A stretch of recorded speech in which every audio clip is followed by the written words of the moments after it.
好啦，我而家正喺度評測嘅新 iPhone 幾有趣嘅，但你都知啦，佢哋都係新 iPhone，所以都係逐步改進啫。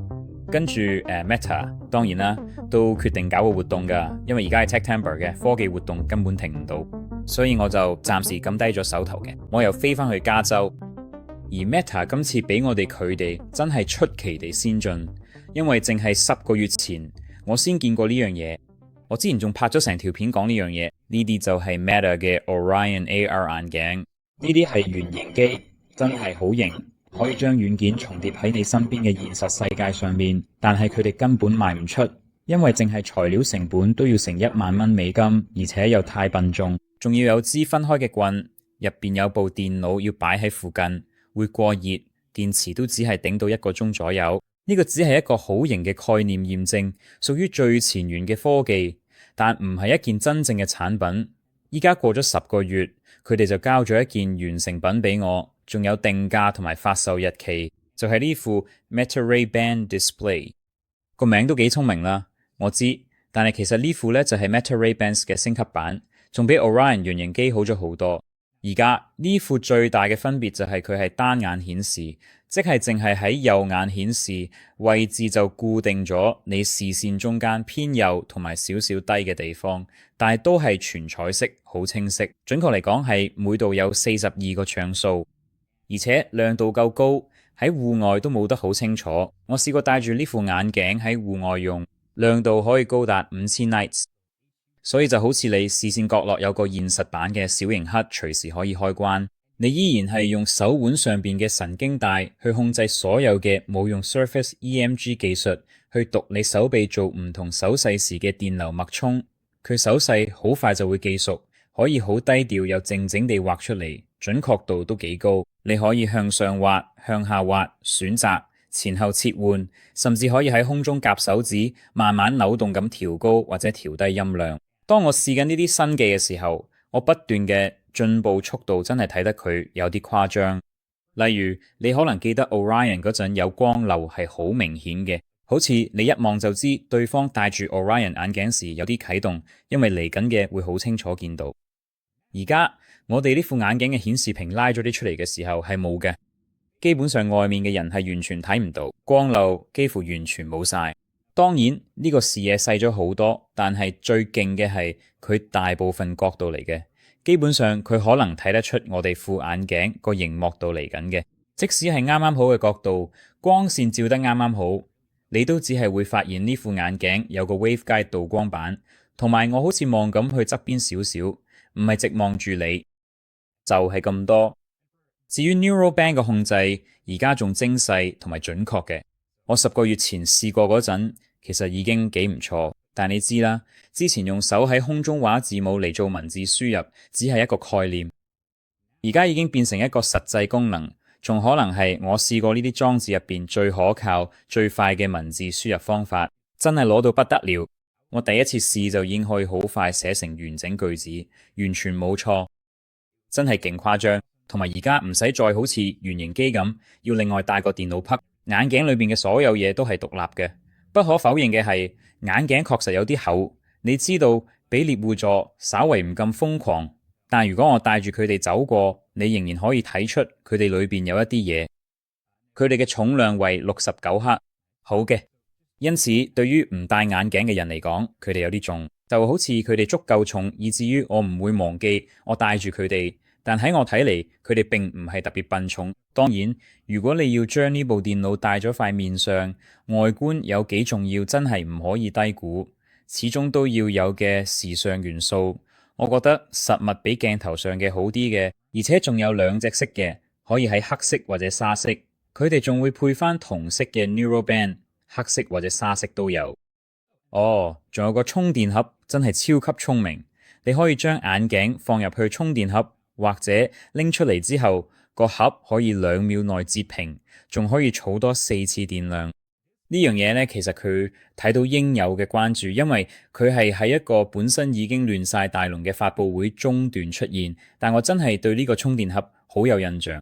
而家重點嘅啦，呢啲 Meta Ray-Ban 智能眼鏡其實已經出咗大約4年，仲真係幾受歡迎。佢哋可以俾你同 Meta 嘅 AI 傾偈，用聲控發信息，仲可以聽歌。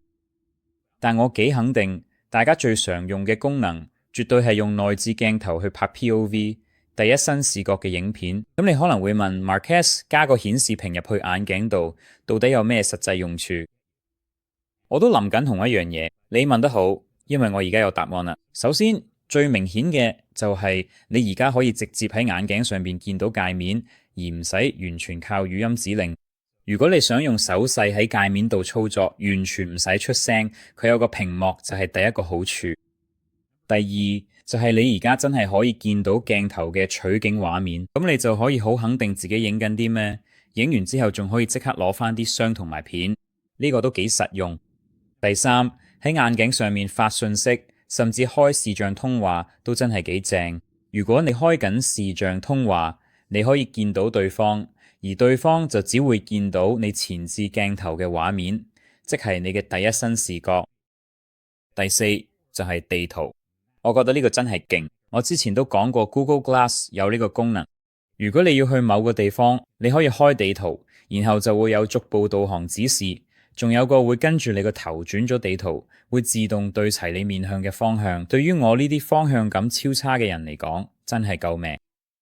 第五就係可以幫你即時字幕化現實世界入邊任何你想要嘅嘢，佢會用波速成型米高峰專門聽你面前嘅聲音，然後將實時文本準確顯示喺 HUD 上，以準確表達佢哋所講嘅內容，而且效果相當快。如果演講係用另一種語言進行嘅，佢應該能夠實時翻譯所有內容，以便你理解佢哋喺度講乜嘢。再次強調，捉緊。